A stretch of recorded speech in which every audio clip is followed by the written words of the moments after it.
You're white or whatever you are. I'm black or whatever I am. We're standing here talking now. That's how we get things done. You see me, they know that every day when I'm breathing, it's for us to go farther. You know, every time I speak, I want the truth to come out. You know what I'm saying? Every time I speak, I want to shiver. You know, I don't want them to be like, they know what I'm going to say because it's polite. They know what I'm going to say. No matter how much money you got, no matter how famous you are, no matter how many people admire you, at the end of the day, being a black man in America is very frightening, and it lets us know that we got so much further to go. It's the time to plot, plan, strategize, organize, and mobilize.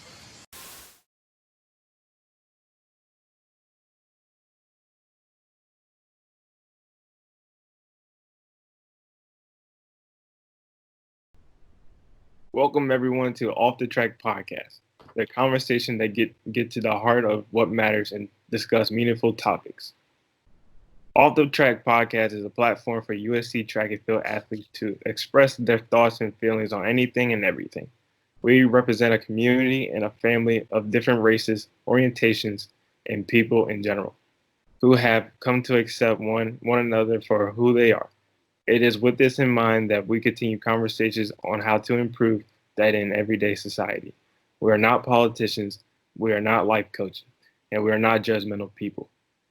Who we are people of various backgrounds and opinions who value our counterparts' values and opinions first and foremost. I'm your host, Eric Allen, and I'd like to pass it off to John Dempsey. What's going on, guys? John Dempsey. I'm a distance runner on the SC track team. And I'm way excited to be taking part in this. I think a podcast, what's going on right now, current issues and issues down the road, or anything we want to talk about. It's a very helpful platform for us to talk about that. And I'm looking forward to see what this podcast can become. And with that, I'm giving it to Irvin Da Silva. Hey guys, I'm Irvin Da Silva. I'm an upcoming senior at USC and a short sprinter on the track and field team. Me personally, I'm super excited for this podcast. This has the potential to be very profound for not only just us, the team, but for it can reach thousands of people, millions of people potentially. So this is very profound. I'm going to pass it on to Daniel Robinson. Hey everybody, how everybody doing today? My name is Daniel Robinson. I'm a short sprinter as well on the USC track and field. Also a co-host. Man, what we're trying to do is just trying to speak light into the conversation on what needs to be said. Racism, police brutality, equality for all. So we're just trying to come up with a solution. You know, we all young, so we want to use our voice and put it on a higher level of platform to reach millions. So for the first of many episodes off the track podcast, we are introducing the one and only Coach Watts. To give a little background, quarter-miler coach at the USC track and field. In my eyes, he's probably one of the greatest volunteer coaches of all time, and no, I'm not just being biased. He won 2 gold medals in the 1992 Summer Olympics. So without further ado, we're going to tag him in. Y'all ready? There he is. There we Yes, go. sir. Yeah, Hey, sir. like with the win boy. What's going on? Episode off the track podcast. What's going on, the John? one and only. What's up? How's it going? Great. What's up, Coach Watts? How you doing? Miss y'all, man. Good to see y'all. You too, Coach. Good to see you.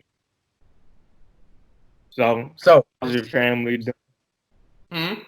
Foremost, how's your family doing first and foremost? Oh, they're doing great, man. I appreciate you asking. Staying busy. Obviously, my wife's a teacher. She's an educator. She just went on break last Friday. So, but in the meantime, my daughter Kylie, she's was finishing up with school as well and had several graduations over the last couple weeks. So they staying busy on that side, being an educator, and my daughter and with that and teaching from home. And for me personally, I've had an opportunity to just hang out with them, spend a little more time with them. You guys know we put a lot of hours in on the coaching side, and a lot of times you get home and it's bath time, it's bath time, a little play time, but not real quality. I got that. I say Definitely. before we kind of proceed, Coach Watts, I mean, we gave you a short little introduction. Can you give yourself your own, kind of give a background, what relation you have to the team, what kind of expertise you bring? Okay. Well, guys, I arrived at USC. It started in Motown, Detroit. My father and mother, single family home, and my father lived in Los Angeles. My mother and her side of the family, they all lived in Detroit via Little Rock, Arkansas. And let me preference Los Angeles via New Orleans on my father's side. My mother and my father, both military, they met in, they both Army, they met in Germany. And so, like I said, they were in two different states when they went back home. And I kind of went back and forth from the Midwest to the West Coast growing up, and with the intention that one day I would have an opportunity to be with my dad and get involved in sports. That time did come as an 8th grader. I moved to Los Angeles. One of the best decisions my mom had ever made. At that particular time, I wasn't the most. I was getting to a lot of mischievous stuff. Never really bad kid, but just kid that needs some guidance. You know, I just jokester and things of that nature. And I was kind of big. And my mom told my dad, "Hey, he's getting too big for me. He's not really listening." So that sparked my journey. My dad told my mother, "Okay, well, if he's not listening to you, put him on a plane tonight." So she told my dad, "Well, give me 3 weeks just to say goodbye and spend some time with him, because it's a big transition for her as a mom. You know, her as a mom, sending away her son, and my sibling was my older sister, Regina, and so I kind of took care of my mother. So for us, we had a real tight bond, and for her to be able to send me to California and let that bond go, I thought was really huge on her part, and it allowed me to come to California with my dad. From that point on, I got involved in sports with my dad, which is my hero. I played basketball, track and field, and I was awarded a scholarship at USC. Had some success there. Just always enjoyed coaching. And at the end of the day, when I retired, coaching and helping others was always in my blood. And I ended up getting a great opportunity with Coach Carroll to come on board. I think we're in year 8 right now. So this is my journey here to USC, and I've had the pleasure of working with some tremendous young men and women. And I think personally, I'm gonna have a better career coaching than I did as an athlete. So that was my journey here, John. Thank you. Yeah, I can relate to sports at a young age. But me and my brother, we first started playing sports at like 4. On the flag football, baseball, soccer fields, basketball courts. We just did whatever. Then the funny thing is about us, we didn't even want to run track. We got thrown into it by surprise. Really? At the age, I was 9 and Ashton was 6 at the time. And then track just took off from there for me. Yeah, I could relate to Eric. You know, playing sports very young. For me, it was a way to get out the house. 'Cause, you know, I was running around the house, so my mom was like, "You got to get up out of here. You got to do something."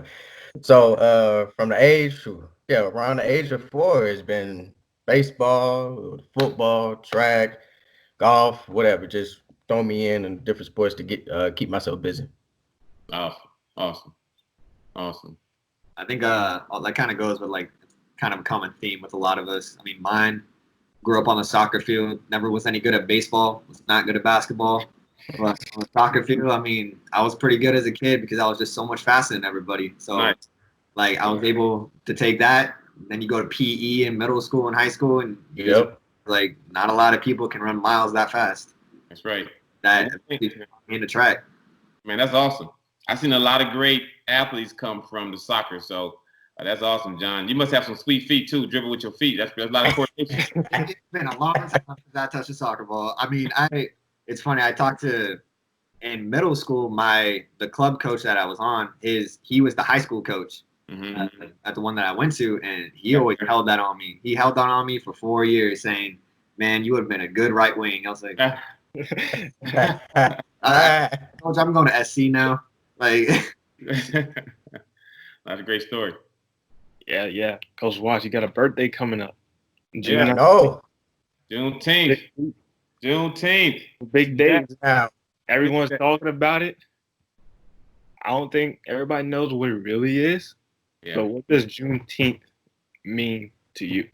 Well, first and foremost, I'll be turning 21. So I'll be. yeah, let them know. Let them know. No, it's very significant for me, especially at this age. I'll be turning a young 50. And Juneteenth, I always knew that Juneteenth was a special day. It was the day that slaves were freed. You know, we earned our right to be free, but it didn't necessarily mean that they were free. Okay, it was just a day that marked the day that was supposed to end slavery.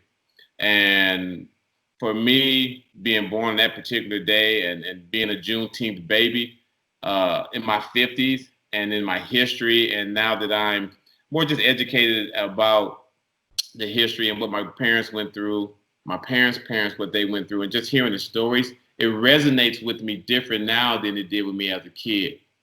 Okay, I have kids now, and you look at the struggle, and the whole struggle was just about equality.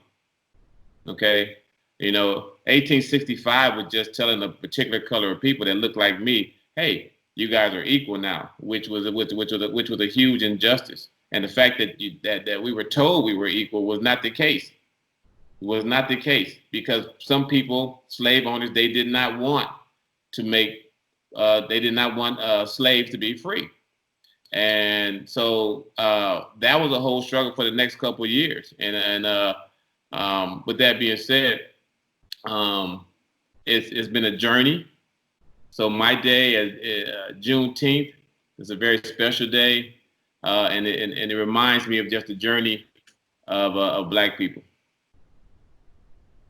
Nice. Were you taught in K through 12 when you was growing up about Juneteenth? I wasn't, Eric. That's a great question. I wasn't. And you know, Juneteenth is one of the longest standing traditional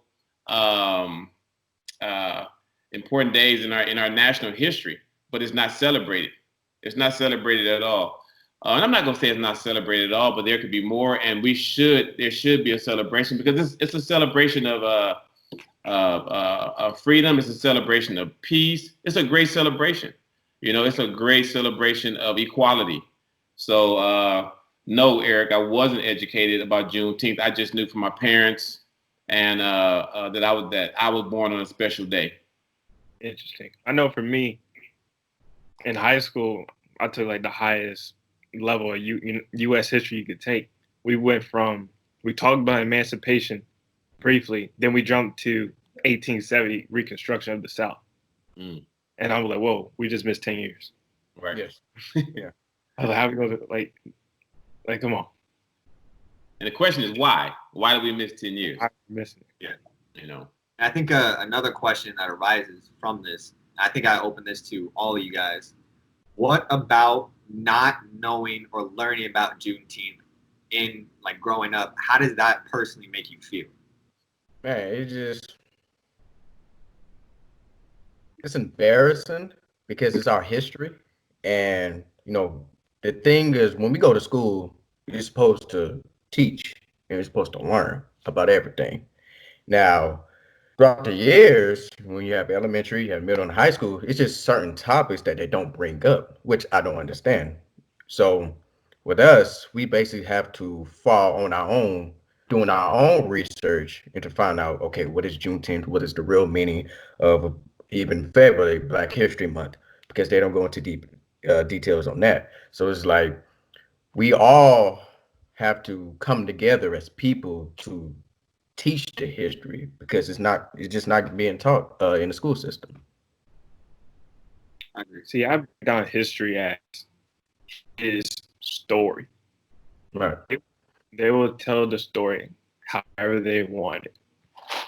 Like you could ask anybody about a certain event, they will all have a different story of that event.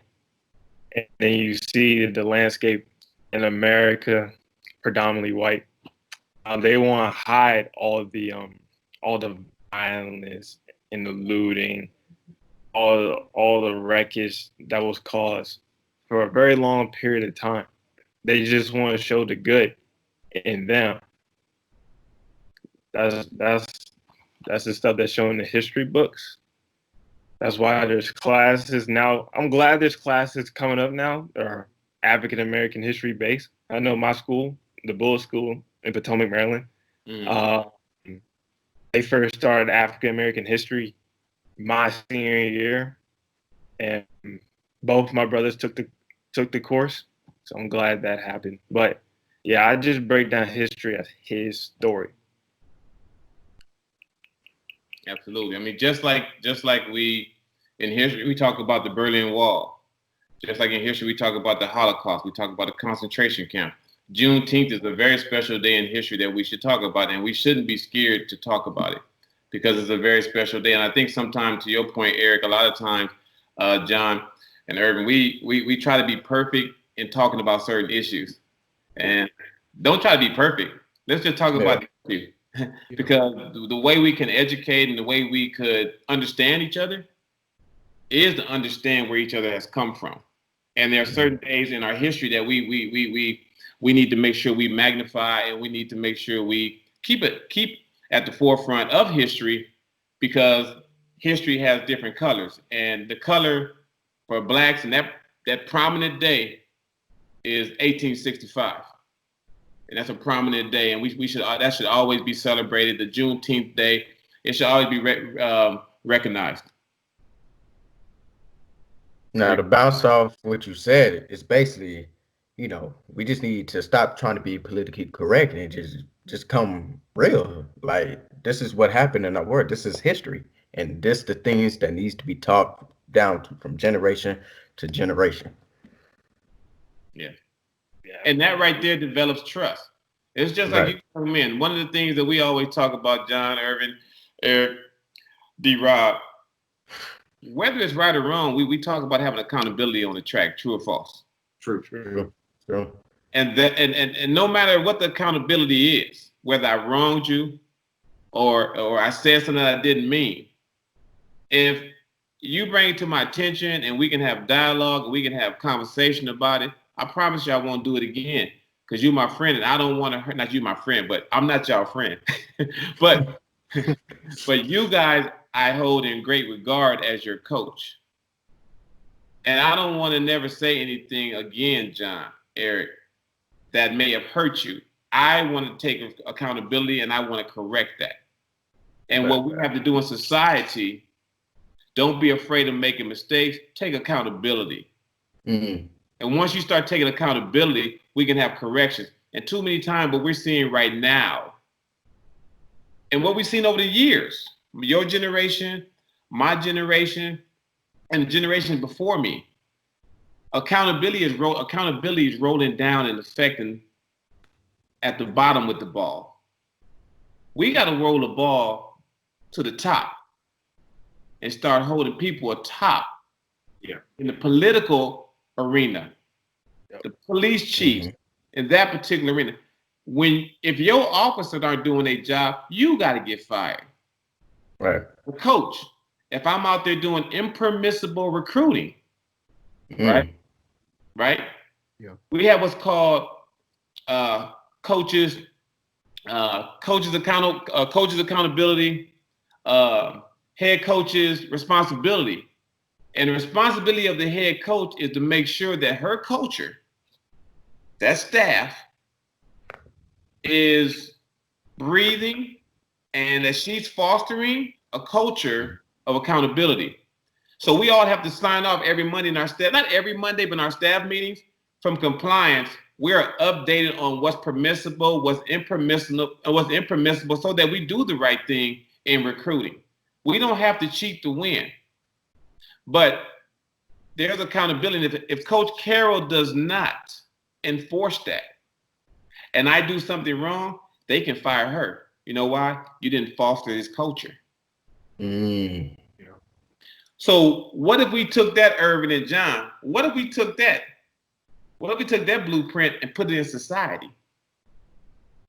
Now, like I said, the ball rolls up to the top if the other assistants or you're in that leadership role.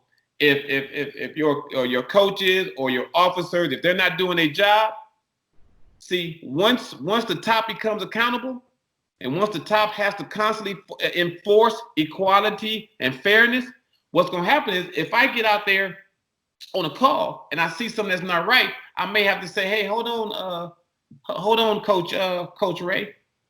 Hold on, Coach Skyler. Hold on, Coach Hayes. We shouldn't do that. You're gonna get us all fired." Right. Right?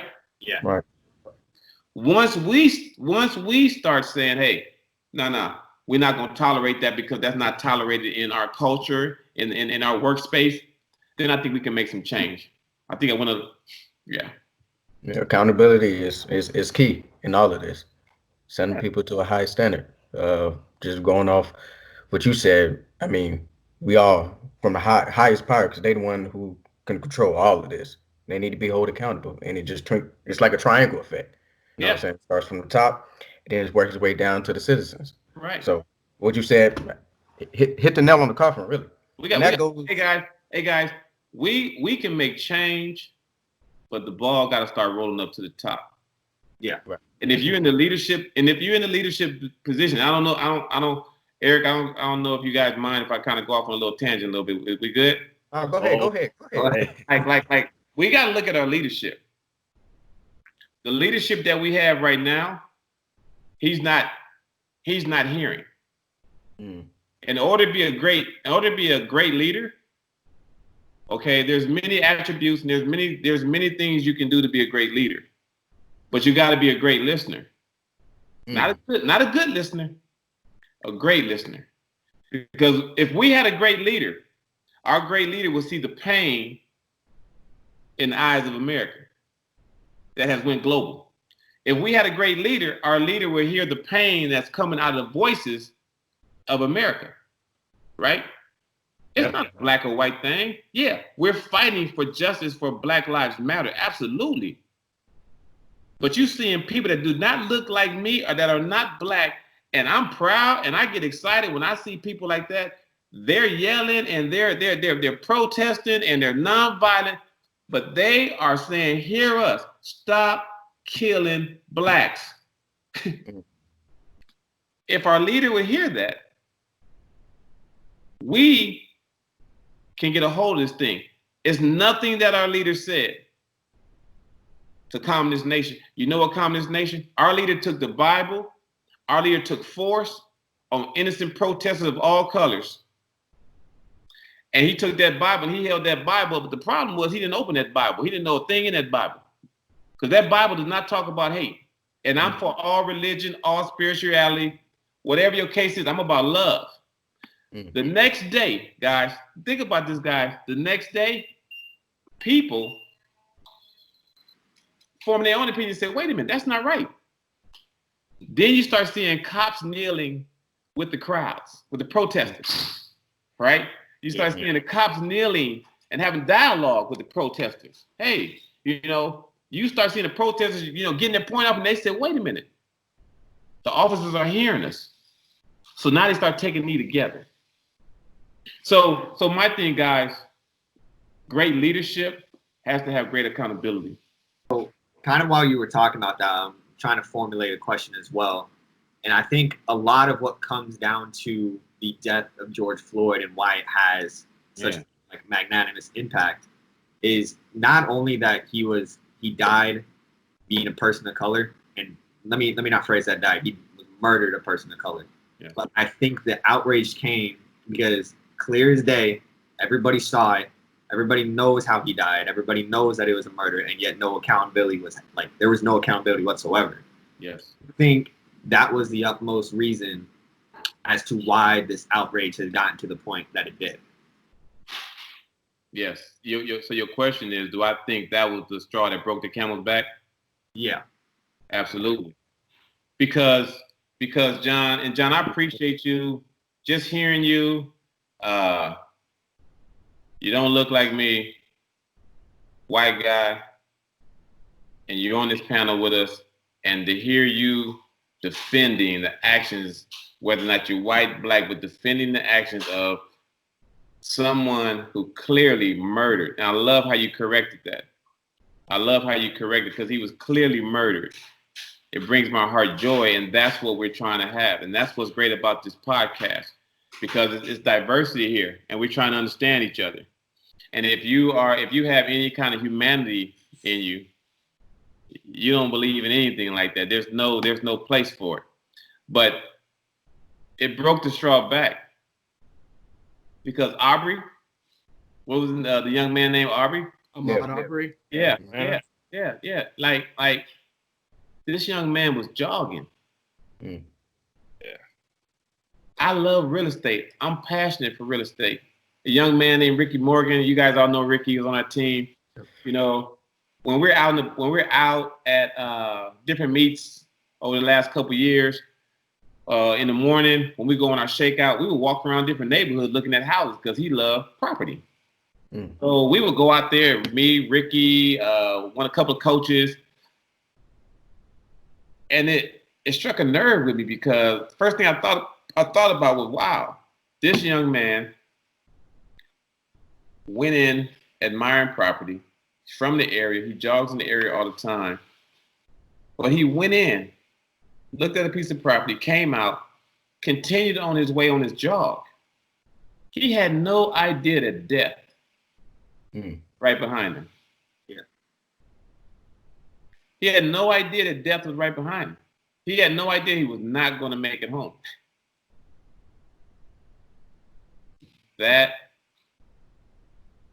preceded George Floyd's death, and the black community and people of all races that are just good people said enough is enough. That particular call was not a code 3. You come with a code 3 call, police, you come in your speed, you come with lights, everything. Right. That means it's going down. All car, boom, boom, boom. A code 2,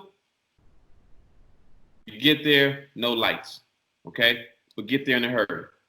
Okay? A code 4, it's all good here, there's no issue. As we look at those 3 codes I just mentioned to you guys, and we watch the camera of George Floyd, did we see anything that warranted a code 3? Absolutely not. I ain't follow anything. I don't know. Like we have to, and that goes back to the culture and the education and the police officers just being rogue on that particular call. It wasn't a code 3. They pulled the man out the car, whatever the case may be. This is a case over discrepancy, fraudulent $2 bill, $20 bill, $10 bill. I don't care if it's a fraudulent penny.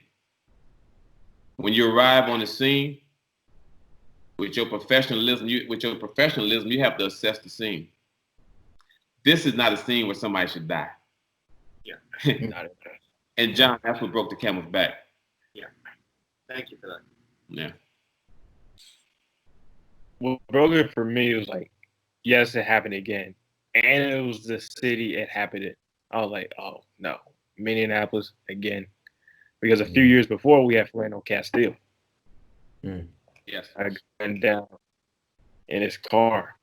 And then when I watched the George Floyd video, I was like, oh, no. No. I can't take this no more. Like, stuff got to change immediately. We can't do this no more. All right. You know, I don't know if you guys knew, but he called out for his mama. Yeah. And they said his mom died a couple years ago. Yeah, his mom hadn't even been alive. He called out for his mama. Do you know what kind of state you have to be as a man in any kind of situation like that, where you in so much pain, your life is threatened? He knew. Mr. George knew That the violence that he was experiencing at the time, he wasn't gonna make it out, and he called out for his dead mama. And to see this cop, this white cop with his knee on his neck, with his hand in his pocket, which is another picture moment. He's not resisting. If your hands are in your pockets, somebody's not resisting. Mm-hmm.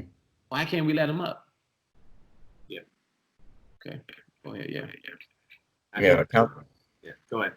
No, I was just saying, like, that's accountability. And really, me personally, it falls years ago when the whole Trayvon Martin situation, when he didn't get the correct justice. I feel like, I'm not gonna say all of this would have been prevented, but I feel like if they would have handled that situation correctly and implemented the hate crime, Yes.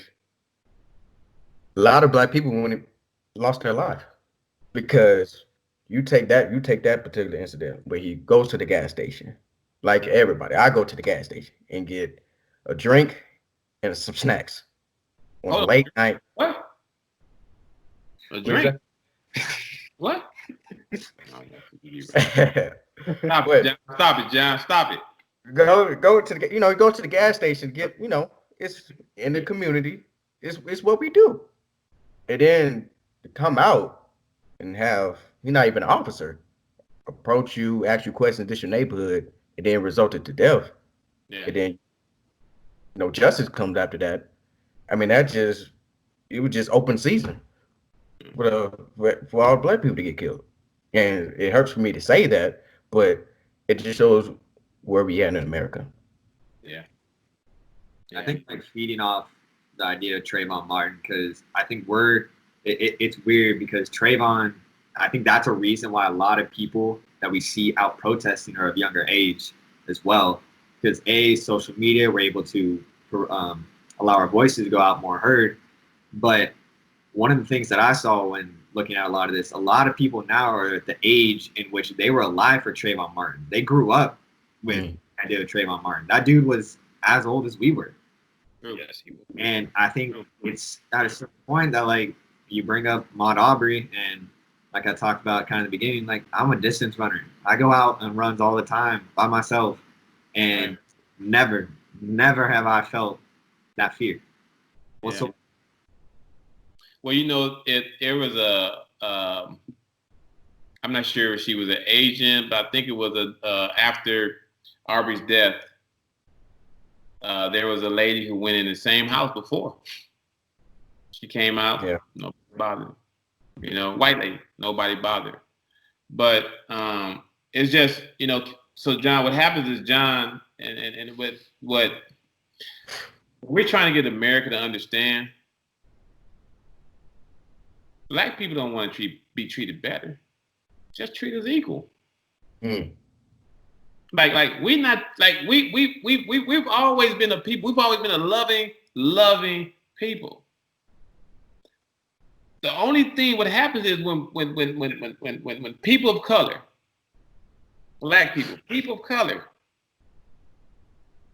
there's something that's in the back of us that we understand from slavery.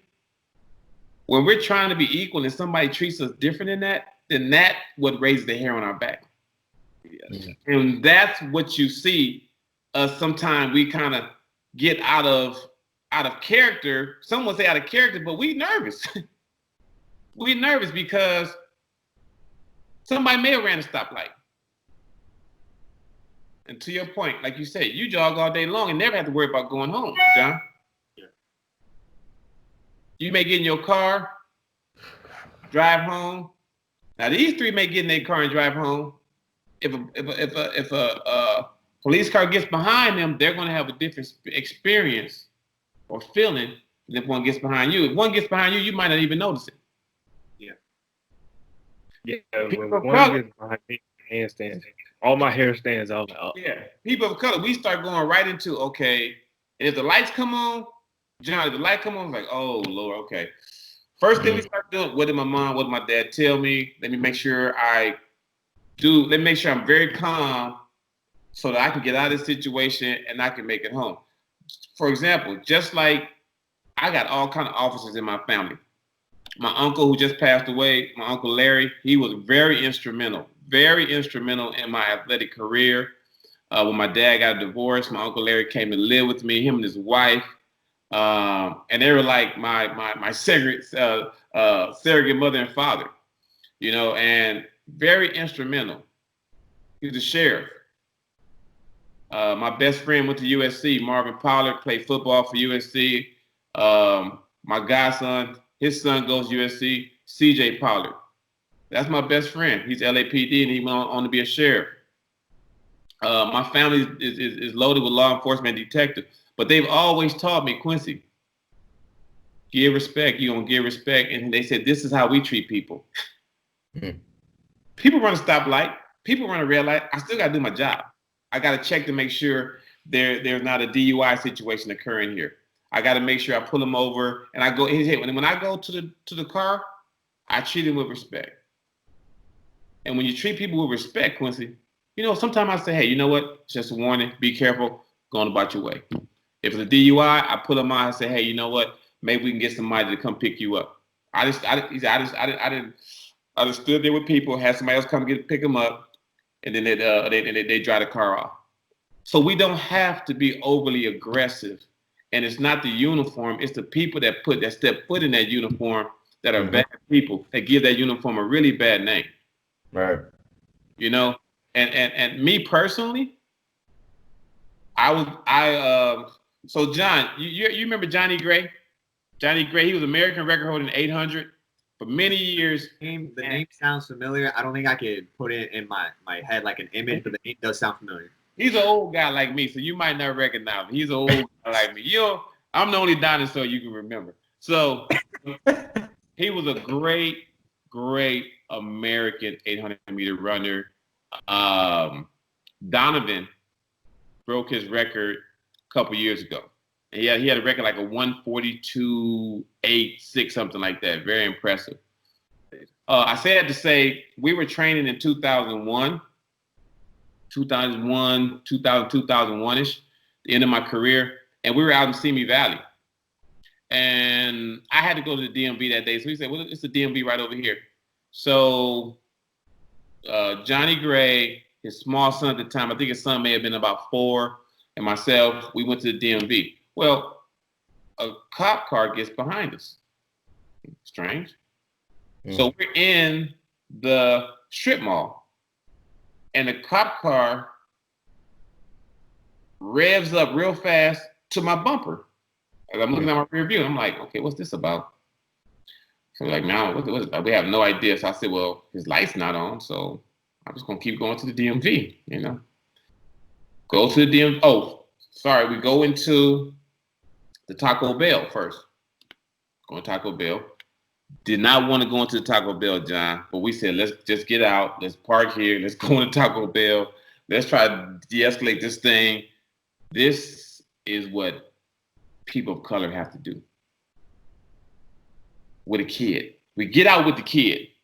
John, I'm like, okay, Johnny, when he sees there's a kid, so he's going to pretty much, with any kind of intelligence, know we're not going to rob a bank. Yeah. Right? Fair enough? Yeah. We go in Taco Bell. The guy leave. We can't see him. We come back out. Now, the DMV is probably another 500 yards in the same strip mall. We get in my car, we go to the DMV. Cop car pulls up again, right behind us. This time we park. Now, I'm getting pretty irritated. So then this time he pulls behind me, like he's blocking me in. Then he backs away, goes out to the curbside, and parks right there. So now I'm here, and he's right here to my left. At this point, I can't take it no more. So now I just feel totally violated. I get out, Urban. I've hit my back. I grab my pen and paper because we had just finished training. My training log. I go over there. I said, I don't care. I'm not gonna be disrespected. I just felt degraded. I just felt like, man, I felt you put me in a space that I've never felt like this as a human being. And somebody's gonna have to hear about this. I went over to his car, and I started to write down his car number. right? Because I'm going to the precinct. I'm going to the precinct. Do you know, as I was writing it down, he revved his engine and sped off like he had got a code 3 call. Wow. Code. I mean, he sped off like he. So you know what I did? I went to the precinct. I told Johnny, I gotta go, Johnny. I don't care. I gotta go. I cannot let him treat us like this. I gotta go. I went there. I made a report, and they called me back and said, no, they never. I called. They never called me back. I called. Never called me back. I went back out there, which is about 35 minutes from where I live. I lived in Woodland Hills at the time, and I talked to ask for the watch commander because my cousin told me who to ask for. Watch commander said, "Yeah, we reviewed it and we didn't find anything wrong." What? I said, "Wait a minute. He didn't pull me over. We got a 4-year-old kid right here. He revs up into the back of my car like he's going to hit me. He watches going to Taco Bell. We come out. He gets back behind me. He followed me to DMV. I go into DMV, and then before I go into DMV, I can't take anymore. I go to the police officer's car, and he speeds off. I said, you don't see nothing wrong with that?" So that's the situation, John. That's just one. Another situation, and I got one more for you. Another situation late at night, coming back, about 28, coming back from a party or something, decided to go into get something to eat. I come out, all these lights hit me. They light me up. I come out, all these cop cars, they got their guns drawn. I ain't never had a gun drawn on me in Detroit I did, but the cops, I never had any trouble with officers or anything like that. All right. Whoa. I'm like, whoa. So I say, the one guy say, this car, we saw this vehicle in a carjacking. I said, no, it's not a carjacking. Me and my girlfriend, we just decided to get something to eat. We came from a friend's party, and we just want to get something to eat. He said, okay. He said, you gang affiliated? I said, no. Let me see your ID. I gave my ID. And when other officers, about 8 of them, another officer said, wait a minute. Quincy Watts, track runner, USC? I said, yes. He said, okay. So the officer that's with him comes back, goes to his trunk, comes back with a camera.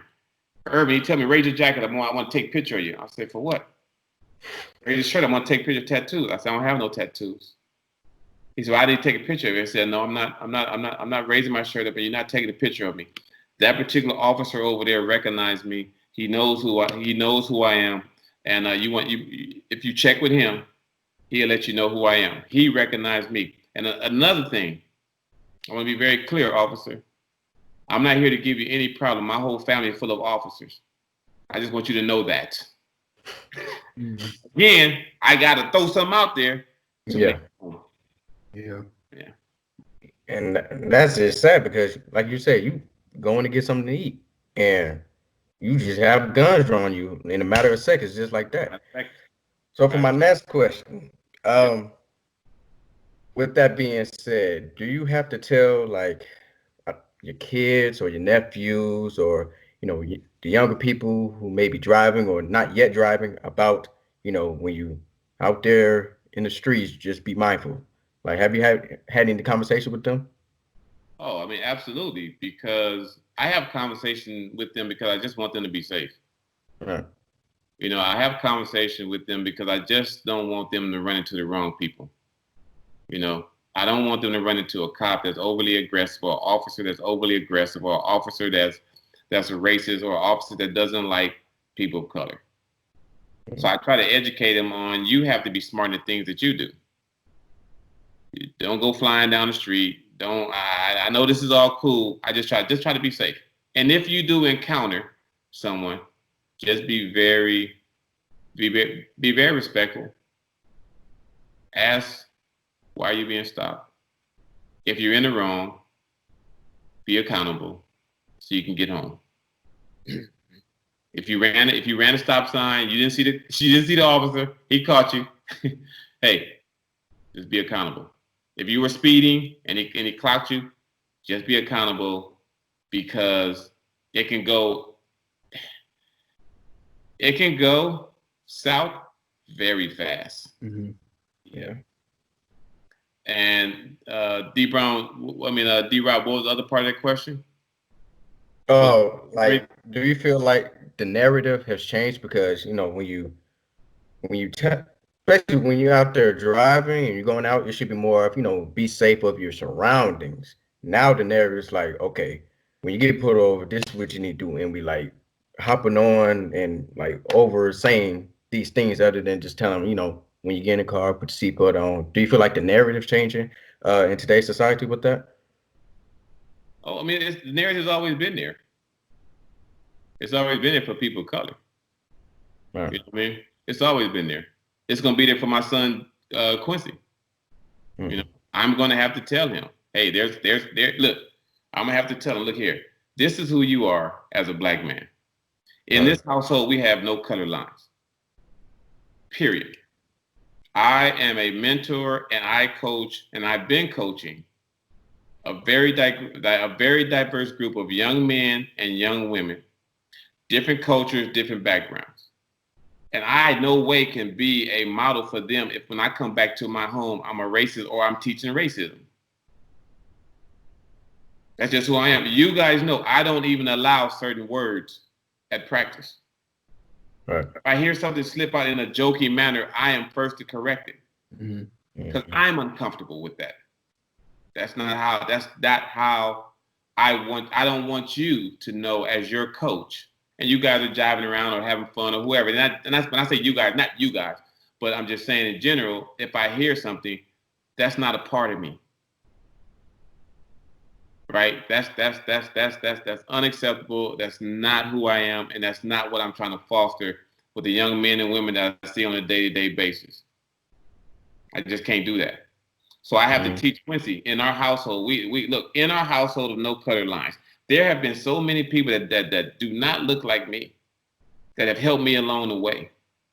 Miss Irene Bresnick, Jewish lady, the Creeds, Asian family in high school. There have been so many people along the way that have helped me. I really don't have no color lines. I only have purity in my heart, love and care. But what I know is as a black man, I have fear as a black man because I know everybody don't like people. Everybody don't like people of color. I'm very, very aware of that, even in the workplace. Okay? My son, I have to teach my son when he leaves his house, if you ever encounter this is how you act. Teach my daughter, if you ever encounter this is how you act. The young lady, she walked into the store, she put the orange juice in her pocket. She went to pay for the orange juice, right? The Korean lady shot and killed her. Told her she was trying to steal it. She said, no. Here it is. Now, I've accidentally did that before. I put stuff in my pocket, or I've actually did things like I walk up to the store, the counter, I'm in line, I open up my soda because I'm so thirsty. That Gary from training. I'm so thirsty. I open it up, and I'm drinking in line. But if someone was to accuse me of stealing, I'm like, no, I'm not stealing this, sir. I'm in line. I'm going to pay you. And I forget her name, and then she happened right around the Rodney King rides. I forget her name. But she was going to pay for the orange juice, and she had it in her pocket, and she was trying to get a lady the money. And they got into a fight, and the Korean lady shot in the back of her head. So I have to teach my kids. Don't put yourself in certain situations. If you end up in situations that are not your fault, this is how you act. Okay, I need you to make it home. You brought up a note that was one of the questions that kind of brainstormed at the beginning of this. Well, you brought up Rodney King, and I want to ask, from growing up in Southern California and going to SC, we had to look it up, class of 1992. No way. What about the LA riots of '92, do you find similar and or different to the movement and the protests going on today? Well, I definitely know exactly where I was. I lived on Ellendale. And you guys are familiar with that area. Yeah.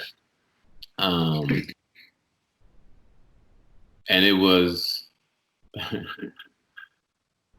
we didn't have the social media that we have today. Yeah. So you either had news or you had people walking around with these little cameras and they were showing you it. And then people were making, at that time, VCRs and things of that nature. And it was just horrific. I mean, just horrific. I don't understand when someone is someone obviously is in a stand down position, or they can no longer, or whatever the situation you may have thought was occurring, there's no longer an aggressive situation there. Why are we still beating this man? Yeah. Like why are we, and then why are cops standing around letting them beat this man? And why are we lying to the public and saying he was trying to get up and that's why they kept beating him? He was a stun. Why are we lying to the public? And at that particular time, we had a chief, Daryl Gates, one of the most racist police chiefs in the history of all law enforcement. I'm not afraid to say it. Because he made a comment that the chokehold is used different on blacks because blacks are different. So that's another story. But we were under his watch as chief of police. So with that being said, when I saw that, John, it just brought a lot of pain. It's different. It's a different kind of pain. One man was almost beat to death. One man was murdered. So the similarity is the pain. The difference is because of social media, it echoed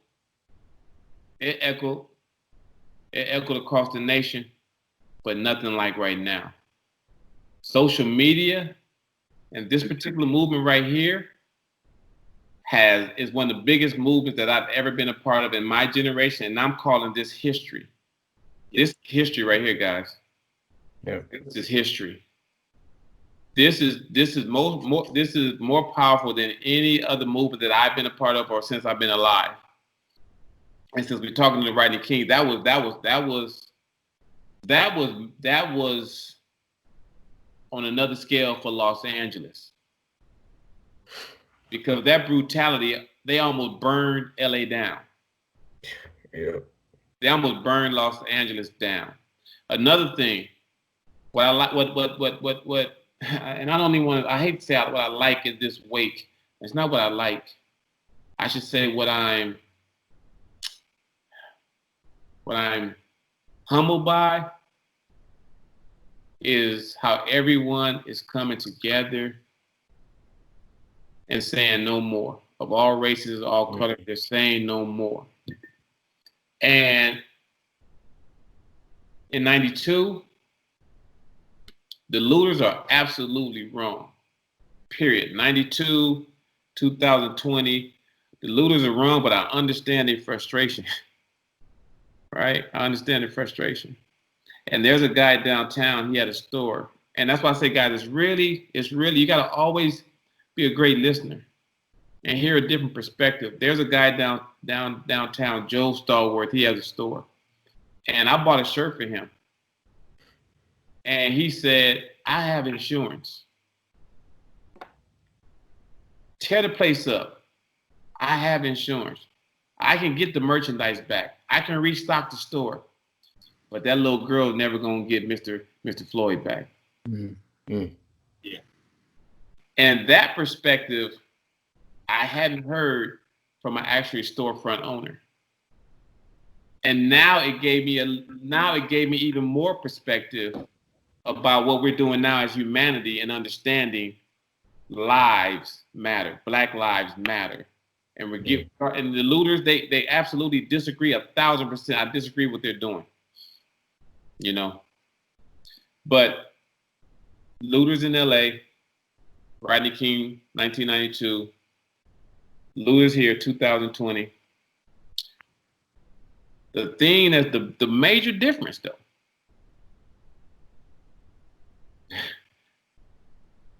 they took over LA in 1992. Mm-hmm. The shop owners down in Koreatown, they had armed themselves with weapons to protect their businesses. And they were on top of their roofs with their guns. And I saw this visually. And I didn't understand that then because I was young, but I understood, like, you know, we in this real chaotic and they're trying to protect their stuff and protect their merchandise. But now I understand, wait a minute. That type of protesting, there was no law enforcement around. That was going to be a bloodbath between looters and people trying to protect their business. With this right here, this right here, I don't think I saw any fighting amongst protesters. And if we did, it was so minimum, it wasn't even worth reporting because the fight and the cause was way bigger. Mm. Yeah. In 1992, John, it was fighting amongst whites, Blacks. It was a lot of hate. It's a lot of love going on right here. There's a lot of love. But it was warranted. The hate was warranted on both ends. But how we come to a resolve, this was about love. The Crips and the Bloods helped LA heal in 1992. When the Crips and the Bloods became a truce, and we had t-shirts that we wore to Nationals in Austin, where the Crips and Blood, we were buying t-shirts on the street like you buying t-shirts for a Kobe Bryant t-shirt going to a game or something like that for a Super Bowl, a basketball game, or, you know, Super Bowl, you may get your shirt to go to Super Bowl. We were buying the shirt that the Crips and Bloods had united doing these riots. And that's, in my opinion, what helped calm LA. Wow. That's the difference, John. I've participated in 2 protests so far, one in DC and one in Annapolis. And all I've seen is the love and the coming together of all people, all walks of life. Yes. And I've even seen the support of law enforcement and local store owners. Yes. A lot of them are white, and they're helping us any way they can. They're willing to talk to us, all that. And I just hate to see when I turn on the TV, the news won't focus on rioting and looting. I'm like, no, there's a lot of love out here, and we need to focus on that.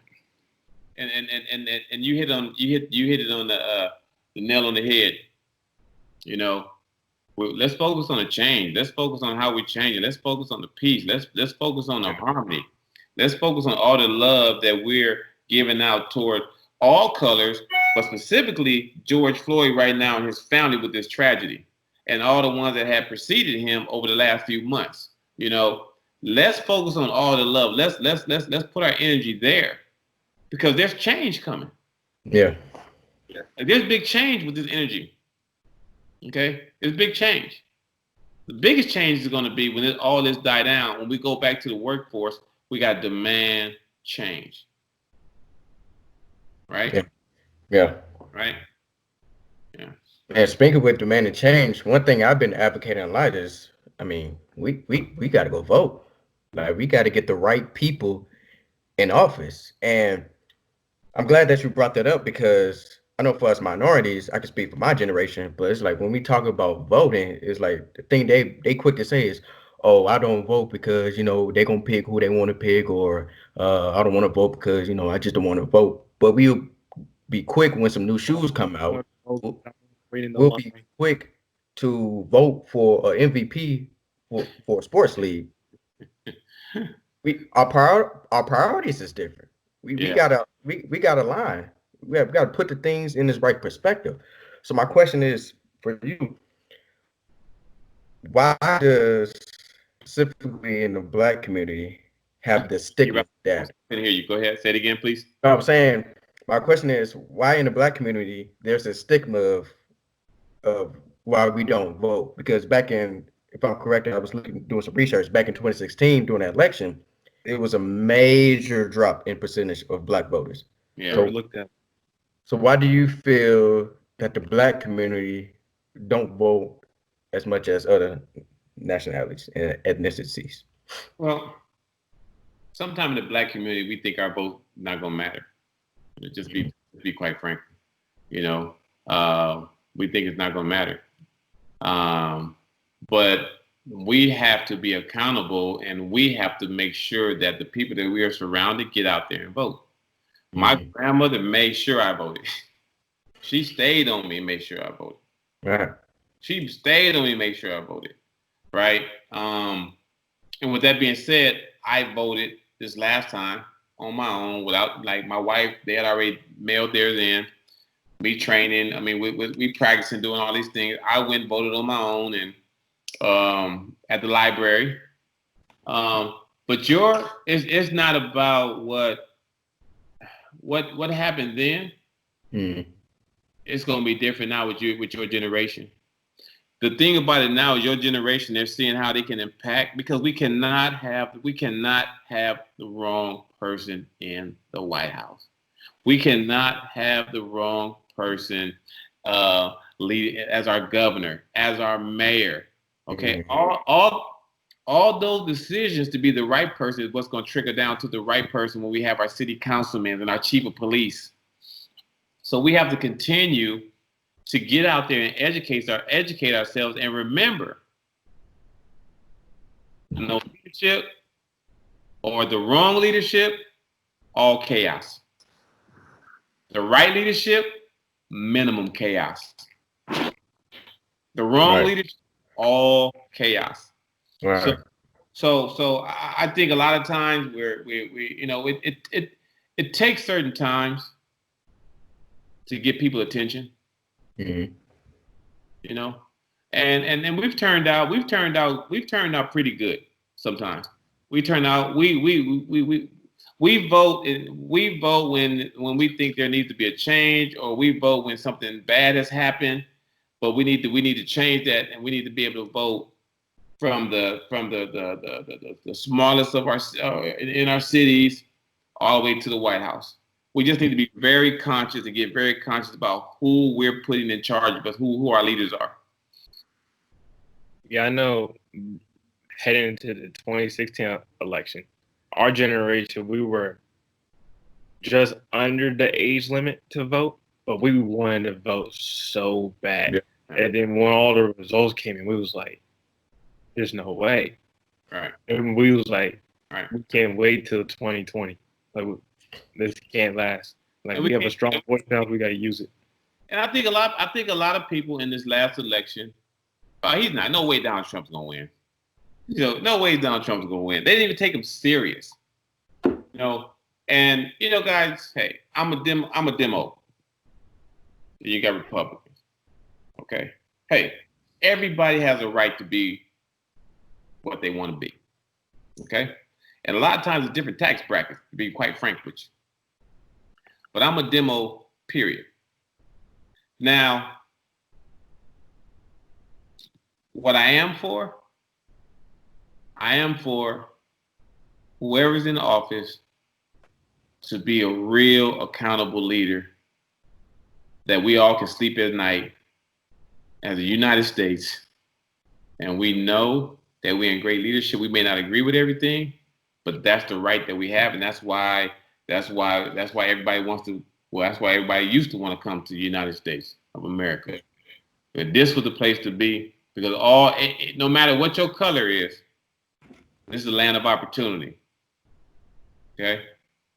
So my deal is, I just want the right commander in chief.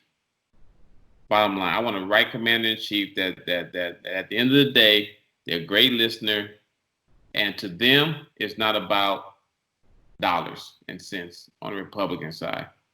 Come over here, meet us a little bit halfway. Meet us over here. Meet us over here some of these issues in law so we can change. Yeah. Yeah, you're gonna have to ship some of them t-shirts down here. You like that? We get that. Yeah. So the gentleman I was telling you guys about, Uh-huh. I'm having a conversation with him. I used to train him, and I'm the coach. But guess what? He opened my eyes with a whole different perspective. Mm-hmm. And your generation is changing things. And he made these shirts, and yeah, man, I'm supporting this store. I support what he stands for.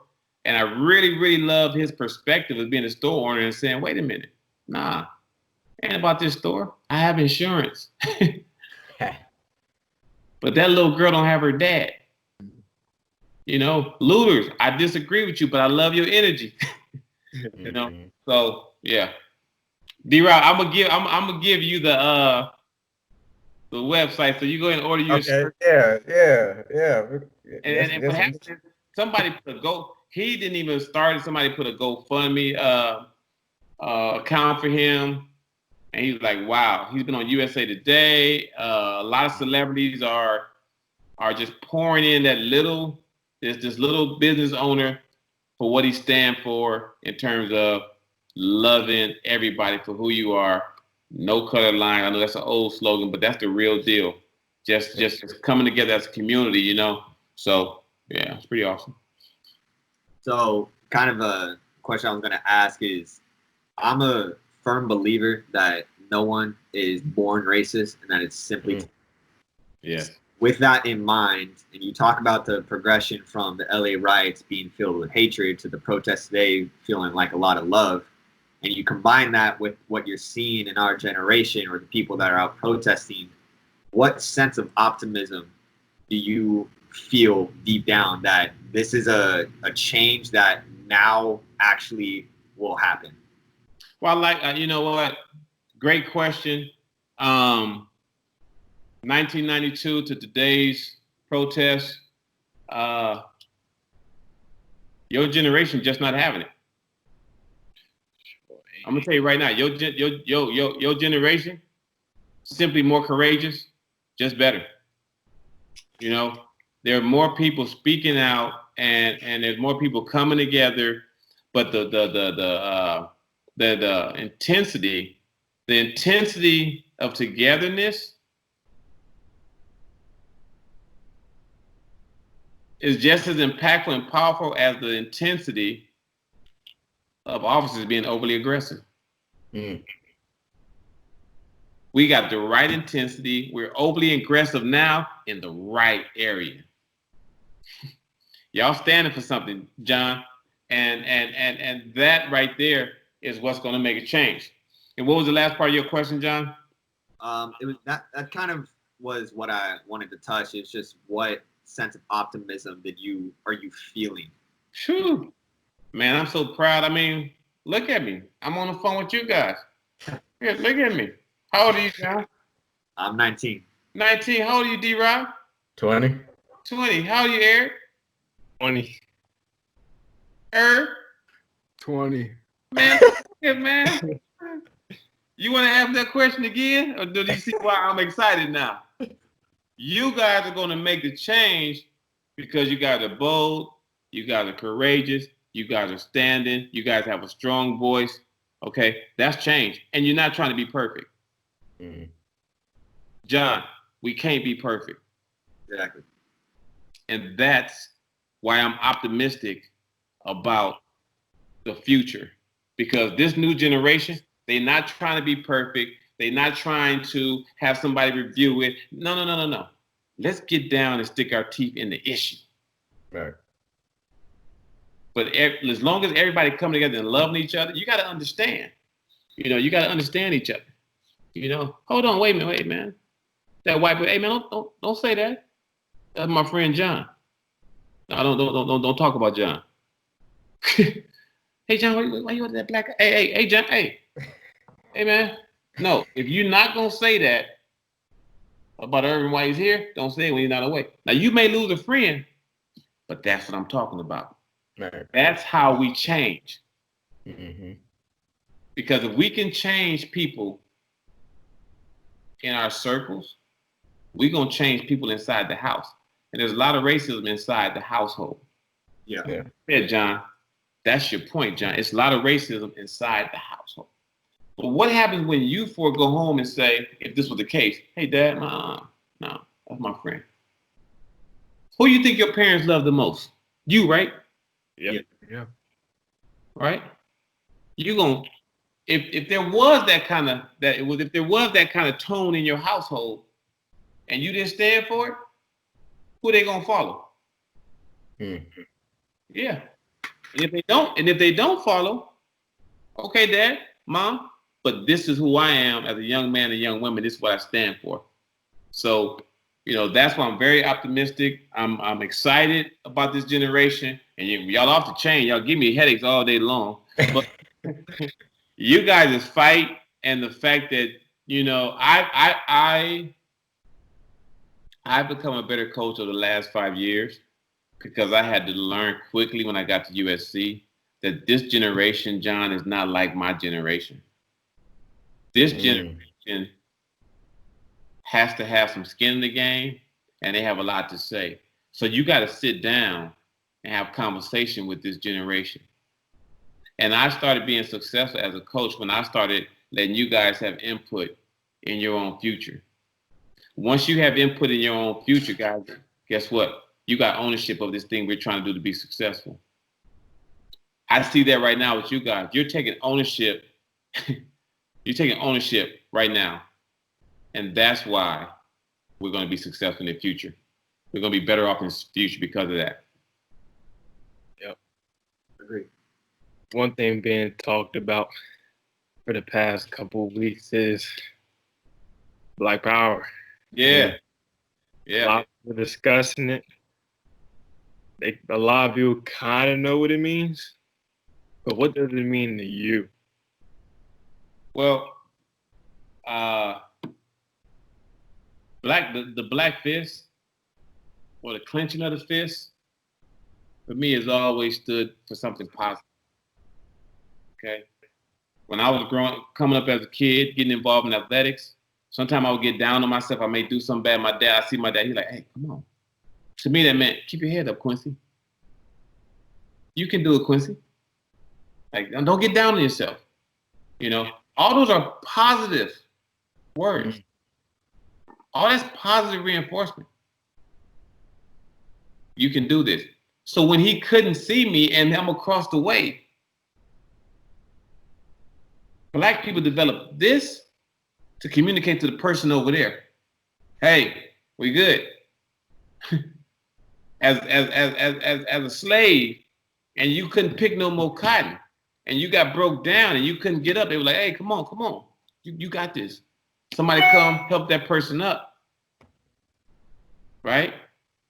No, you can do this. In a time when you feel weak or vulnerable, this meant you're going to get through it. Okay? Then this goes to this. Come on, man. What that mean? Hey, God. Hey, come on. Hey, come on. You got that. Right? So, Black people for me, this came from my hero, my father, when it was introduced to me. It didn't represent hitting nobody in the mouth. It didn't represent violence. It represent mental. Be mental, Quincy. Quincy, you are mentally stronger. Quincy, you can get through this. Right? He's in the stand. I'm like basketball. I have a bad half. You got this. Not talking. Got this. All right. If I make a shot and I come back down, I look at him. So it was positive reinforcement. This fist right here, this fist only gets violence when people of color get back into a corner. Now you want to mistreat me. Now you're gonna mistreat me. Now that fist represents I'm gonna protect myself. All right. But for me, it means freedom, right? 1865 freedom, right? Now that we have freedom, because along the line of freedom, when there wasn't no freedom, the black fist meant, hey, you gotta stay positive. Okay? We're gonna do this, we're gonna get through this. That's what it means to me. Mm. And I'm glad that you brought that up because, like you and I have talked a couple of days ago when you was explaining it. There's a lot of definitions for what the fist mean. And where I'm at, I hear people say, "Oh, the fist mean, we got to keep swinging." It's all about that physical action, Right. but really is about love. It's Yeah. about peace. It's about Yeah. togetherness. And that's one thing I love about this podcast because we could get that out to the world and like, no, it's all about love. It's all about peace. It's all about togetherness. If we Yeah. get everybody to view that same way, Yeah. that's when change is going to come. Man, it's going to be better years down the road. Absolutely. Well, the easiest thing to do, the easiest thing to do is throw this. Mm-hmm. That's the easiest thing to do. Right? But the hardest thing to do is be the strongest here. Mm. Yeah. The easiest thing to do is go violence first. Right? But what we're seeing, okay, what we've seen with the protests, what has changed? Has it been violence or has it been love? Love, togetherness. Hey, there you go. Hey, let's stand together, y'all. Come on, y'all. We can do this. Come on, y'all. Stay strong. Nope. Hey, guys, take a knee. Take a knee, guys. Come on. Stay strong. Don't go for that. Stay strong. Come on, stay strong. Stay focused.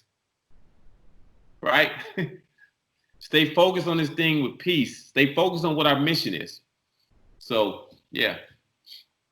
So I kind of want to feed off this as well, because a lot of what you see, the image of the fist, you associate with the Black Lives Matter movement. Yeah. So my question is, when people say Black Lives Matter and when people respond by saying all lives matter, to me, it's completely evident that all lives can't matter until Black lives do. It's completely evident. So what kind of implicit degrading do you kind of get from a person whose immediate response is all lives matter? So you don't get it. You don't get it. Like when I first heard Drew Brees' comments, Drew, you missed it. Yeah. Mm-hmm. But somebody that revered one of the best players in the NFL, somebody who I respected for everything he does off the field. In this particular moment, yeah, all lives matter. We get that. We get that. But we're not talking about that. We're talking about Black lives that are constantly being taken. Black lives that are constantly, Black people who are constantly not making it home. Overly aggressive. When the last time you seen a Black guy choke somebody out, Drew? Mm. When the last time you seen a Black officer kill somebody? So when people say those kind of things, and when Drew Brees start talking about the military, first of all, before you on that road, Colin Kaepernick, he was standing for something bigger. It wasn't even about the flag. Do you guys know when I hate so I'm with you, John. So I hate when people miss the mark, John. It just infuriates me. I agree. You know? But I have to come to myself, John, because I can't let my emotions distract me from what I'm trying to do, the message. Right? I have to be able to convey to that person and say, well, wait a minute. You're absolutely right. All lives matter. But I want you to do your research. We're talking about the Black cases where the lives don't matter. Exactly. Well, what I see from it is it's not. If you look at the phrase Black Lives Matter, I feel like people that respond in a manner as such are emphasizing it's Black Lives Matter rather than Black Lives Matter. Right. Yeah. Right. That's exactly what they're doing. That's exactly what they're doing. They're switching the narrative. You're trying to, there you go. They're trying to control the narrative. Mm-hmm. We're trying to bring narrative back. Like, wait a minute, no. Right. All lives matter. That's all lives matter. That's why we need you here with us. Right. Together. Right. If you come over here, us together, we're saying all lives matter. I got you, you got me. Not just blacks, not just Latinos, all white, everybody, age, everybody, life matter. So you're absolutely right. Absolutely right. Yes. It just infuriates me. Yeah. Yeah. Just to go back to that, the Colin Kaepernick, he even said it himself. It's not about the flag. I'm kneeling because my people are getting killed constantly every single day. And it just goes back to people just don't want to have that conversation. They want to be so right into that conversation where they want to switch the narrative to where now it's 4 to 5 years later. Now it's like, oh, so that's what Colin Kaepernick meant. Right. Well, he said it from the jump. Right. Well, I think what happens is, and the sad part, guys, as an old man, I've seen that, unfortunately, there always has to be a sacrificial lamb for somebody to recognize what that person was doing 10 to 12 years later. Muhammad Ali. Absolutely the greatest ever, the greatest ever, but he's more respected for his fight on the outside. Right? Remember Tommy, John Carlos, Tommy Smith, Lee Evans, right? They were ostracized because they put the black glove and the fist up. But they weren't saying anything bad against any other race. What they didn't say was also, they said, hey man, okay, such and them over there in Ireland, you see what they did in the boxing ring? They wore these kind of things to symbolize their country. Okay, cool. Such did not their country, they did their nationality. Okay, such over here, oh, they did this. Hey man, what you guys think? Y'all want to wear the green? Y'all want to wear the black beret? They were like, nah, let's do something different. Let's do it like the black glove. They weren't trying to do anything bad. What they were saying is, hey, we did it. We did it, right? Mm-hmm. Now, if you listen to those guys, you know, they weren't, those guys weren't violent guys. They're peaceful guys. You know, they're peaceful guys. And I've had the pleasure of meeting all of them. But when I listened to their story of how they were just doing something unique, like some of the other countries were doing, and they basically got ostracized in their own country. But then they became heroes later on. Because when we're really, and that's why I think your particular generation is way ahead of the curve, because you guys are seeing no colors right now. You guys are supporting people with free speech, all this. You know, you guys are supporting the message. You know, whatever the message is, if the message is legit, I love what you guys are doing, your generation. If it's legit. But if it's not legit, now if it's a subliminal message in it, there, another reason why I love your generation, because y'all catch it like that and say, no, nice try. We're not down with that. Yeah. The 68 Olympics, Tommy Smith and John Carlos, is that Peter Norman, he stood on the podium. Yeah. He stood in support. He wore he wore a pin. Yeah. I forgot what it said, but Australia, they got real mad about it. Yep. And they stripped his medal. Yep. And I didn't learn this until like a week ago. They stripped his medal, and I don't think they gave it. I want to say they didn't give it back to him until after he died, or they released an apology after he died in 2006. Yeah, I don't remember the scenario, but like I was saying earlier, this is what everyone, not everyone, but this was kind of like a thing, with the different countries representing yourself. And it's just a shame because, there was no harm in it. You wasn't bringing any bad or negative publicity to your country or anything like that. And that's the difference, guys. As I mentioned earlier, your generation, you guys have a lot to say, and it's welcome. This was not the case.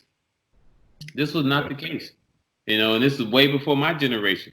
This was not, but it bled into my generation, and I was a product of, hey, we just went out there and did what the coaches said do.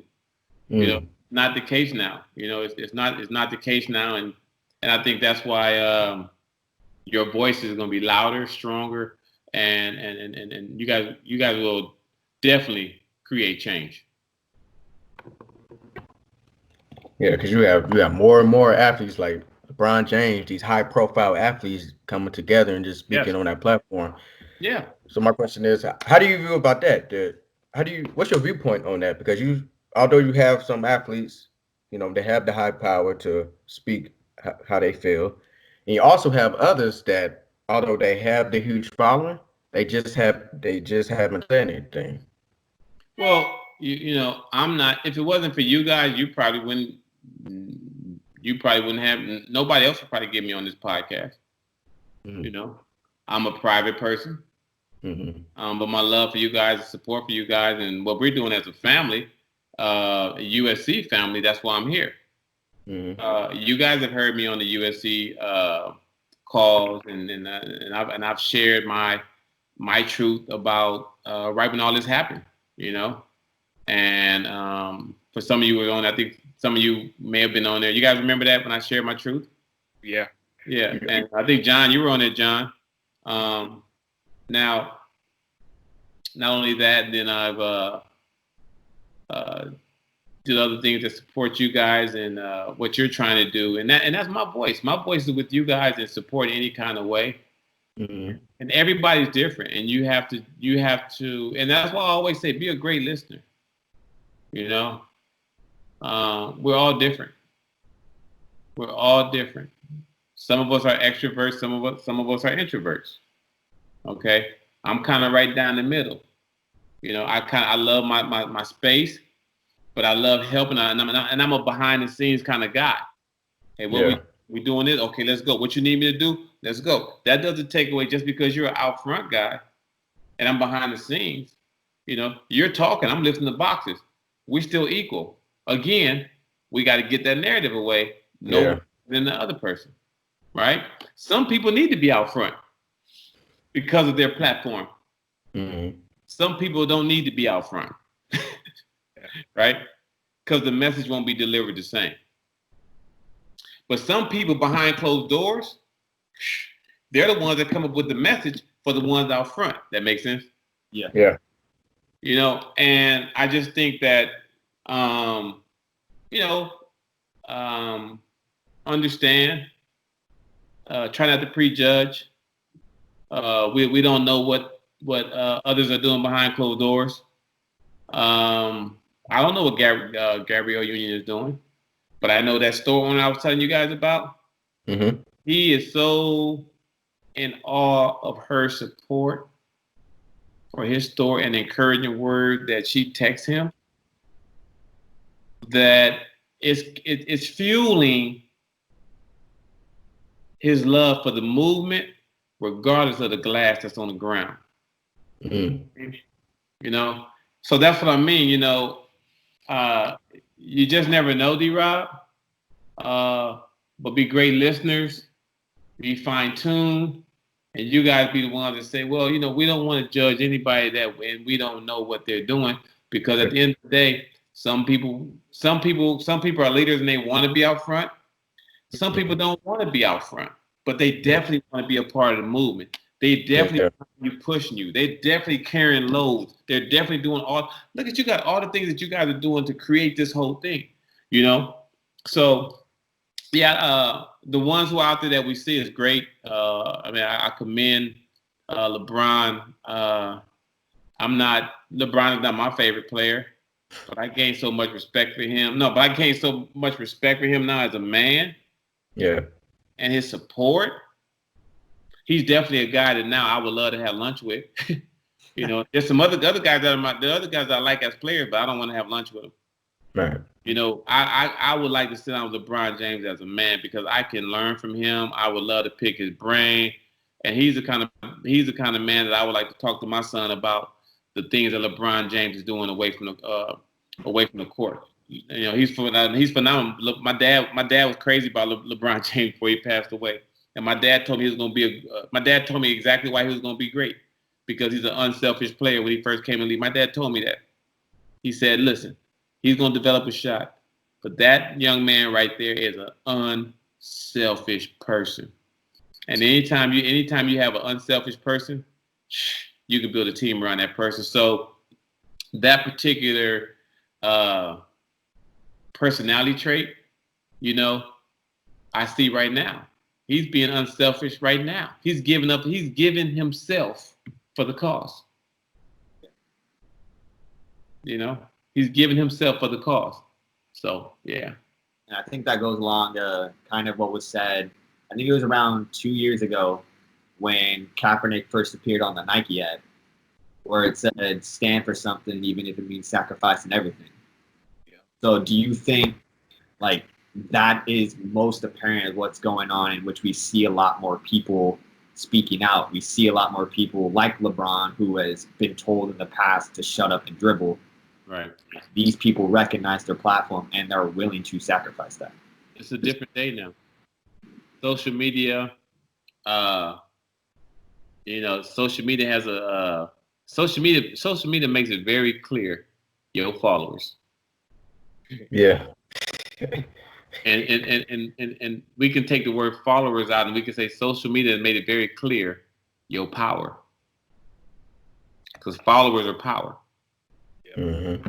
And power and followers are why contracts are signed outside just the pure talent. But when you see the numbers and the popularity from a business standpoint, this is why you're seeing certain shoe contracts sign certain people for X amount of dollars. That means jersey sales. That means hot dogs, Coca-Cola. That means beer, alcohol. That means that seat. All this is a business equation for that particular person. What your generation is saying, oh, yeah, no, I'm not going to shut up and dribble now. I'm going to use this platform. Since you using it, I'm going to use it. Right?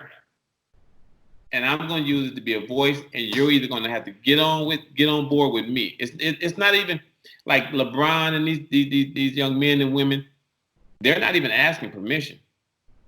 What I love is they're saying, get on board with me, like it or not. Yeah. This is my message. This is who I am, and this is the message I'm trying to create. I love it.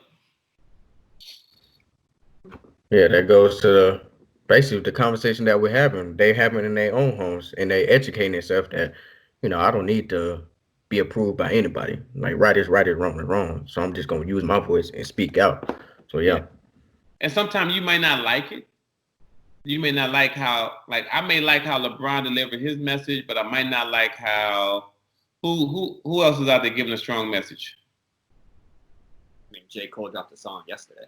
Who? Yeah. J. Cole. Okay, J. Cole. And I'm just saying that I don't even have no idea, but for example, I may like J. Cole's message. I may not like LeBron's, but I'm not crucifying J. Cole's because I'm listening to the man's heart. Mm-hmm. He's gonna touch some people his way. Because we speaking the same language, the delivery is just different. Yeah. Mm-hmm. J. Cole gonna touch some people his way. LeBron gonna touch some people his way. See, my God tell me, listen to the message. Don't get caught up in judging man. No. That's how we live my life. That's how my kids. We not. My kids will never worship no man. They will never worship no woman. Yeah, that's what my father preached. Yeah. No. We gonna know. We gonna know the word ourselves because the word gonna tell us how to treat people. And I don't. And I'm gonna go off topic, but in my house and in our Bible that we read, it's never said turn your back. on anyone. It never said only let people of color in your house. It never said only let whites in your house, only let Asians in your house. No, what it says is if that man or woman needs some crumbs, give them some food. Okay, give them some food. So with that being said, the message, guys, we always got to continue to listen to the message. You know, the message. J. Cole, man, woo, he came all hot. But that message was okay. He right on point. Because he has a certain demographic that he's going to reach, and that's who y'all need. LeBron, the rapper versus the athlete. The message is probably going to be different. It's all going to be the same. It might be totally similar. Yeah. Who are we to judge? Mm-hmm. But as long as we hearing the same thing for the cause, that's what's most important. Absolutely. Make sense? That's kind of what we talk about in the meetings that we have in the past when people have it's expressed that people are more comfortable talking rather than posting on social media, going out and being complete activists. So kind of what I'm asking with that is, I mean, that's a conversation that we're having is I think a lot of what goes on, a lot of what the change that's necessary is we have this conversation alive. We keep it alive. And while I think that change may not happen tomorrow, may not happen next week, but I know damn well that change is going to happen in which our generation is going to have a next generation. Yes. We are quite certain, or rather quite comfortable in saying and optimistic in saying that that generation should not and will not have the experience that we do. Right. And I think that's a lot kind of what I say in my a lot of an activism is, or in understanding this racism is, I know my kid is not going to grow up racist. There you go. There you go. I know that. There you go. I think that's a lot of what is lost in all this, and people who aren't posting on social media, who aren't going to these protests, in which they could still be listening, they could still be looking. Yes. You know, I'm going to have a kid down the line. Yes. And that's why originally what I said a lot of minutes ago now is I firmly believe that racism is not, you're not born with it. Yeah. 100%. Oh man, it's you know, it's in your household, man. Yeah. Yeah. And when it's outside your household and they try to bring it in your household, you gotta correct that. You know? Hey, hold on. I don't care what they say. No, we don't use them words. We don't judge nobody. That's not what we about here. That's not what we about here.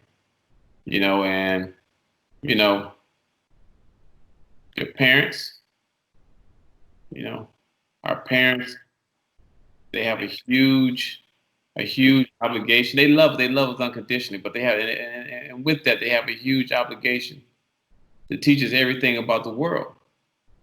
Mm-hmm. And what that means is that the world is a great place, but the world also is very unkind.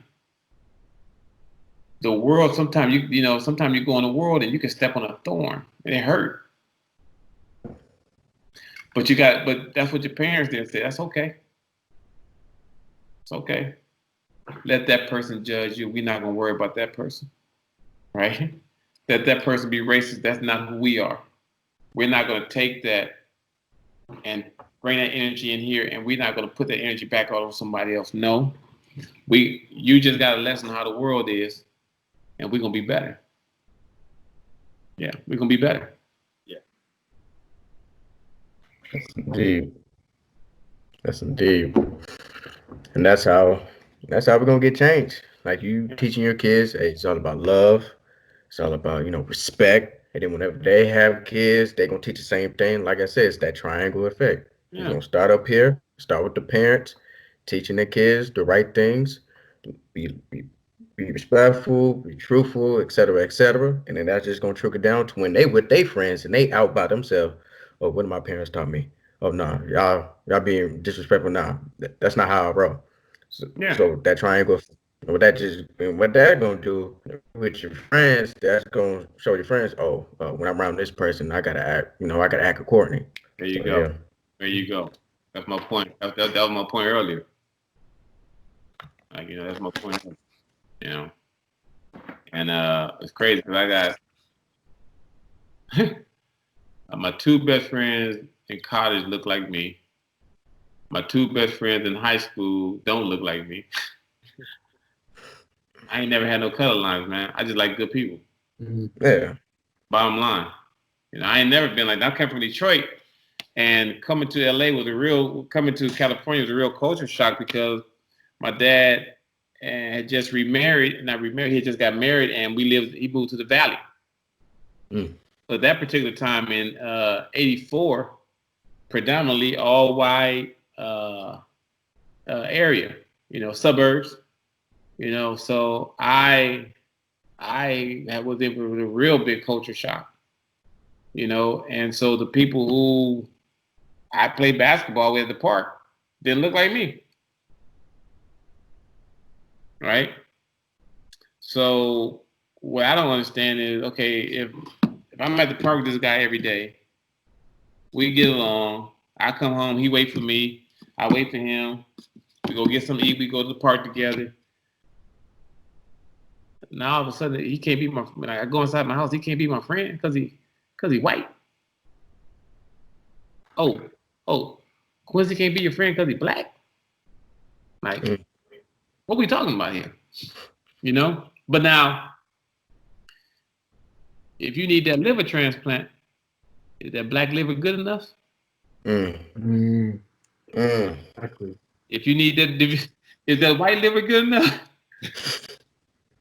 Is right? Yeah. Right.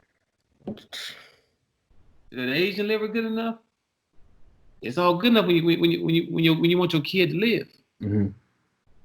But see, that's where my mind goes. It's like, oh, really? So this is really just color, guys. We all got the same thing. Yeah. I mean, we all got the same thing. Like, you know what I mean? I don't have 3 eyes. You don't have nothing special. Like we all got the same thing. I got 2 legs. You don't got 3. We all have the same thing. Fingers, toes, legs.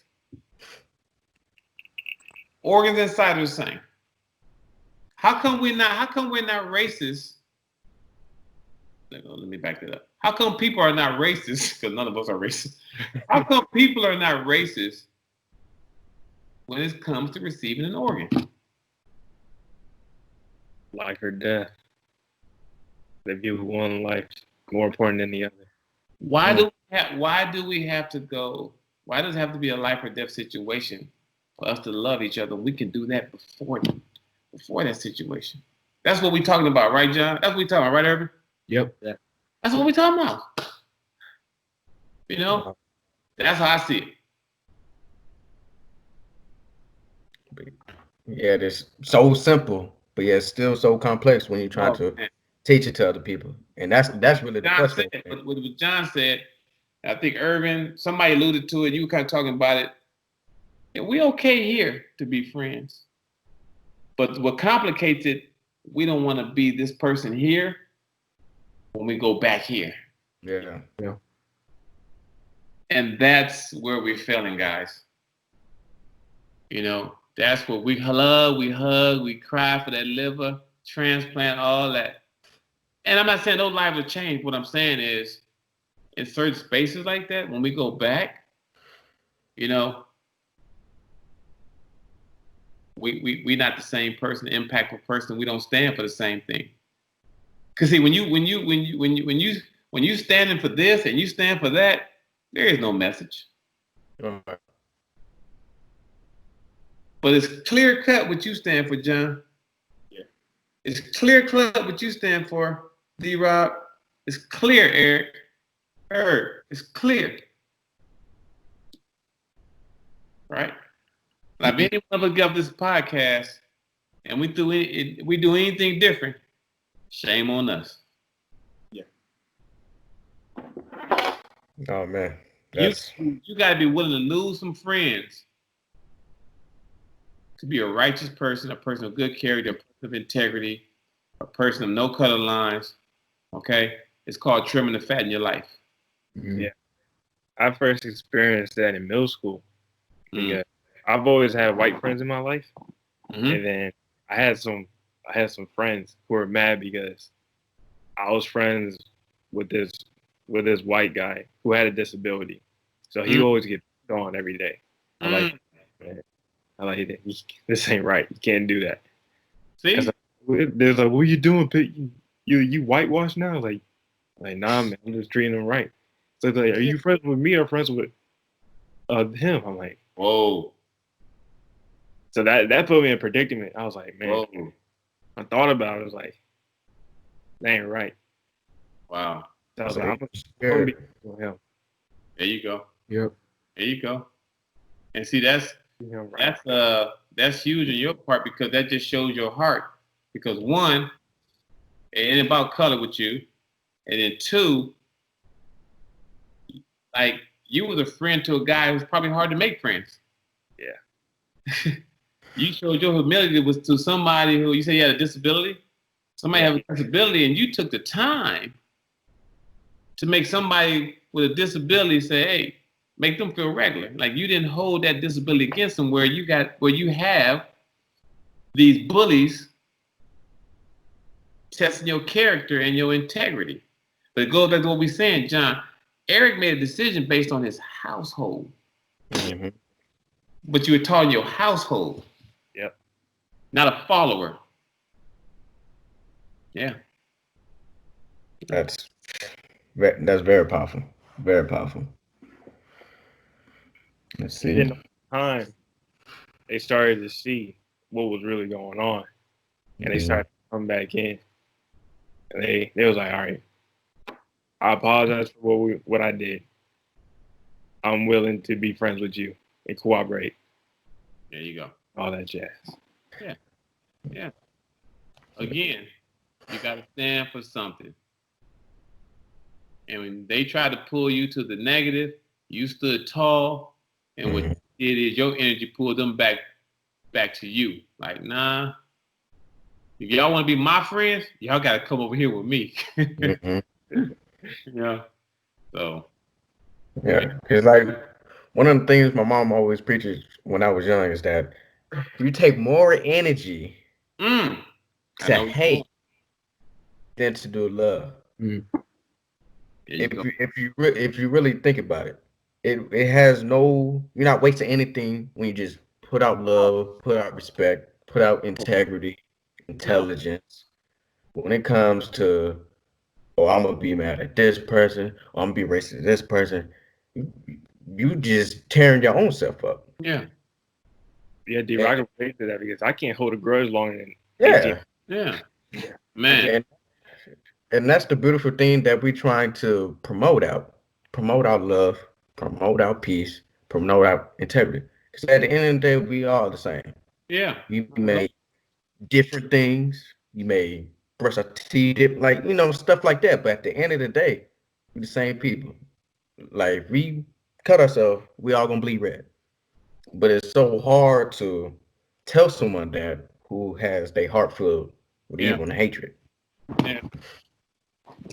I just don't get it, man. I mean, I don't get it because I'm the one going through all the racism. Yeah. As a man of color, I'm like, hey, I don't get it. Like, I'm going through all the racism. My people have went through all the racism. Mm-hmm. I ain't got nothing but love for you. Like, Yeah. Yeah. what you done went through, were you mad at me? Mm. You know what I'm saying? Like, I like that. That's the thing. Is like, hold on. Like, again, you got to really ask, like, why are you a racist? This world was not just here put for any particular race. Mm. Mm. Right? When we get in our cars tomorrow and we get on that freeway is going to give us a great indication of the makeup of this world. It's very diverse. And everybody has a mission, and everybody have goals and what they're doing on that freeway and what they're trying to do in life. To your point, and your mom's point, D-Rob, why are we hating on each other? We ain't gonna like each other. We gonna disagree. We gonna do all that. But don't like me, and don't, just because my point of view is different than yours, or just because I may have said something that you like, don't blame it on my color. Yeah. Don't blame it on my color. Me and John just got two different opinions. Yeah. I like Michael Jordan. John like Kobe. I'm wrong, guy. Right? Yeah, and that's me personally. That's what is being promoted in these protests. Because if you see all the lootings and the riots, Yeah. if you really look at it, it's not us that's doing all the lootings and rioting. It's not us that's tearing down our own community. That just don't make sense. Why would I tear down a Wendy's and I know somebody that's their job? You know, it wasn't fortunate to go to college, you know, to that's where they get their money from. So when you look at all the lootings, the rioting, it's not us. It's the other people that want to put that narrative, people full of hate, Yeah. people out of anger, the wrong type of anger, want to change the narrative. But no, I say one thing that's different from this protest and the protests in the past is it's more people. It's not just black. It's everybody coming together. See, in '92, everybody was looting. Yeah. Now, no. We don't want to loot. It's only those that you just mentioned. It's only those that mentioned. And I don't know what color they are. They just trying to capitalize Yeah. on the day. Yeah. Trying to capitalize on the mission. But then they got exposed. And that didn't happen in '92. That's what it's. John, you was social absolutely different. In '92, people were looting, John. They didn't get exposed. Today, these people got exposed for looting. Mm. The media did, you know what? The media did a fantastic job of getting the word out, getting the message out. It's just this small group. Every time you turn on TV, it's just this small group. Hey guys, look, what this small group will do, they'll get in, they'll mix in, then as the group goes up the street, they fall back and they start looting the storefronts. Yeah. So I thought the media did a fantastic job of actually calming down everybody as well and saying, wait a minute, no, don't blame us on the protesters. Mm-hmm. Yeah. Yeah. Well, Coach Watts, like I said before, what you have said throughout this 2 hours and 7 minutes. We've been on here 2 hours? Oh yeah. it don't even feel like it. But what you said throughout the whole duration. Young. I'm normally in bed at 7:30. Yeah, I know. Your eyes would get a little water.